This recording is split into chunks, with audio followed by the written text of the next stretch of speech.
Our Lady, Queen of the Angels, Nuestra Señora, Reina de los Ángeles. Los Angeles is not the city of angels.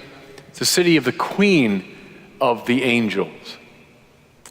Now, I know when you say that, the Queen of the Angels, it can sound, maybe a little pious, harmless, sentimental. But when you look at the biblical sources for this idea of Mary as queen, you'll find it's anything but. I recommend you start in the 12th chapter of the book of Revelation, the last book in the Bible. The visionary sees a woman clothed with the sun, with the moon at her feet. Our Lady of Guadalupe image comes to mind, doesn't it? It's no accident. The woman clothed in the sun, the moon at her feet, and on her head, a coronet of 12 stars. She's a queen. And we find out she's about to give birth. However, waiting there in front of her, ready to devour the child when he comes forth, is a dragon, we hear. The queen mother gives birth to a son, and much to the consternation of the dragon, mother and son are spirited away. And then we're told that a great war broke out between the dragon and his angels and St. Michael and his angels. Now, say what you want about that cluster of images. It ain't twee and sentimental and harmless. Mary is a warrior queen, if you want.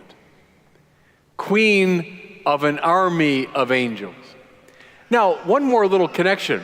Go right before the 12th chapter, in the 11th chapter of the book of Revelation. The visionary sees in the heavenly place the Ark of the Covenant.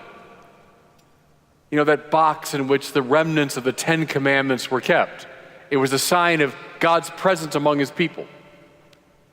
Israel would carry the Ark of the Covenant into battle. The juxtaposition between Ark of the Covenant and the warrior queen is not accidental. Because who's the true Ark of the Covenant? But Mary, who bore within her own womb the very presence of God. A warrior queen. Now, press it. Queen of angels, of angels. Again, we're in danger of seeing this in a superficial or sentimental way. When you think of angels, most of us think of maybe those cute little, naked babies at the edges of religious paintings, right? Or maybe little cherubs on Christmas cards. What's the typical reaction to an angel when he appears in the Bible? Trust me, it's not, isn't he adorable? What's the reaction to an angel? We heard it today. You hear it every time an angel appears. Fear. Don't be afraid, the angel has to say. Fear.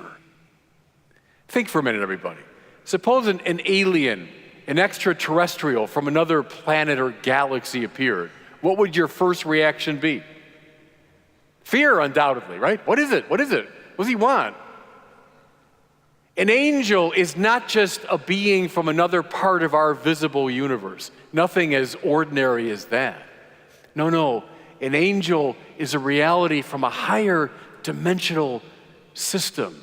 An angel comes from an arena beyond this universe. Fear, therefore, is the immediate reaction to this extraordinary reality.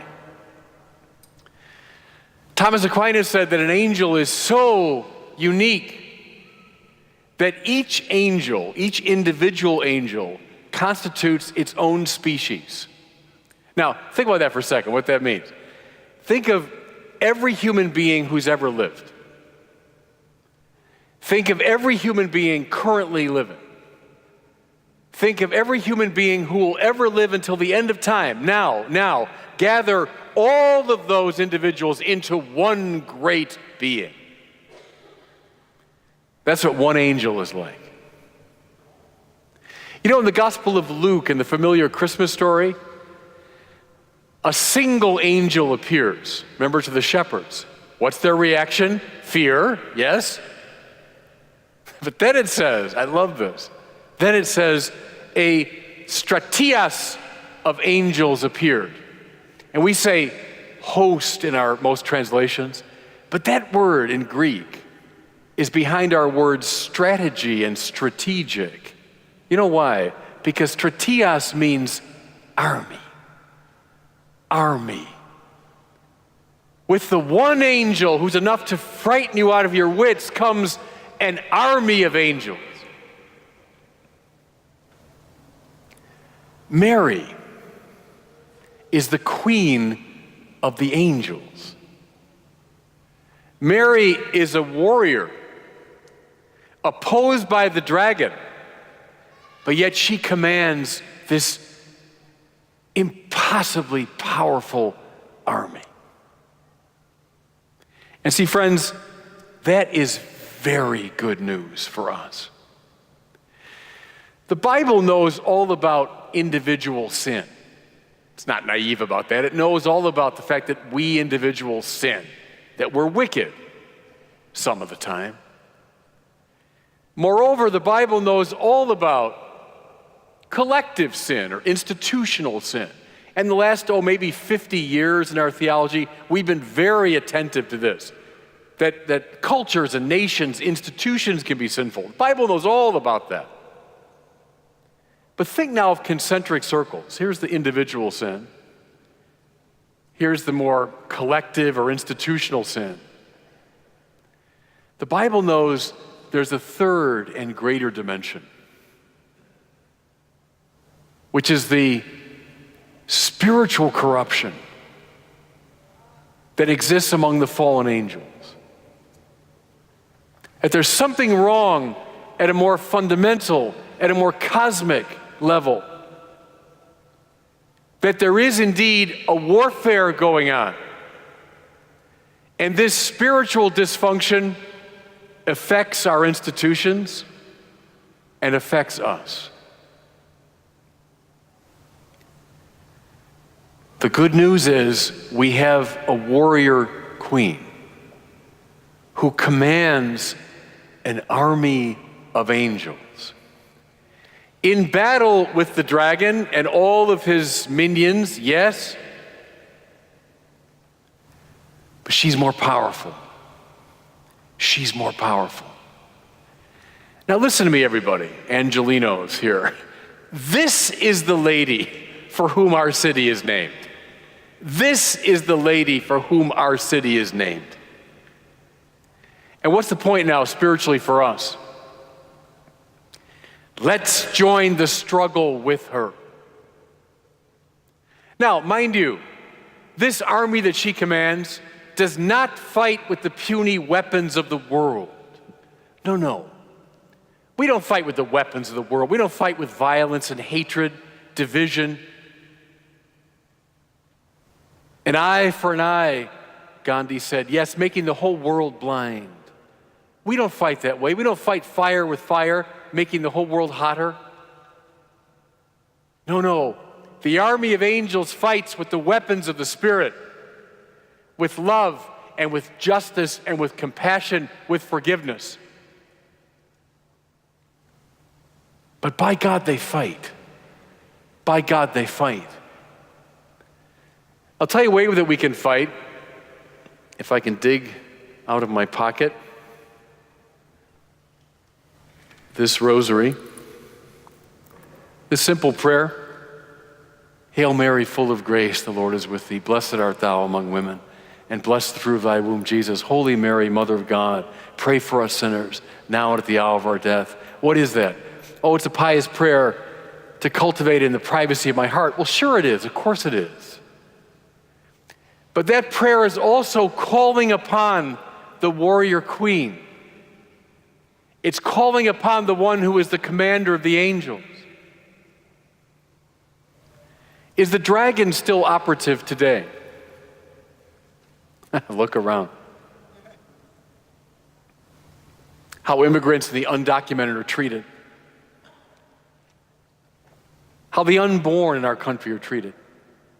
I've heard major level politicians in our country say as boldly as this, that a child about to be born, within seconds of birth, has no constitutional rights.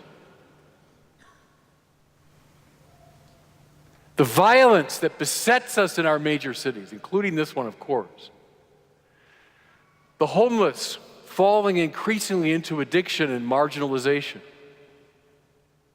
Human trafficking, which is a scourge around the world, and one, sadly, one of the central places where this takes place is right here in Los Angeles. Pornography, which is drawing more and more people into its grip. One of the centers of it, sadly, is this center of entertainment, Los Angeles. The dragon still operative with his minions? You bet. So what's our call? Is to enter into the army of the Queen of the Angels, who is more powerful than anything that is in the world or outside the world. To enter into that army, how? Through love and through forgiveness and through compassion, through nonviolence, through the power of prayer. But to do so, everybody, publicly. You know, it's a tendency in our culture to say religion ought to be privatized. You know, it's fine if you want to cultivate this little thing in your heart, you want to whisper your convictions among yourselves. But that can't be right. No, as we join the army of the Queen of the Angels, we do so publicly, giving public witness by our love and by our compassion, by our prayer, by our nonviolence. We give public witness against the power of the dragon. So everybody, that's why we're here today. Yes, to celebrate our city, indeed. Celebrate its roots historically in the great Franciscan missions, yes, indeed. But to pay very special attention to that great title that was given to the city. La Señora, Nuestra Señora, Reina de los Ángeles. Our Lady, Queen of the Angels. Let's claim that title and let's march in her army.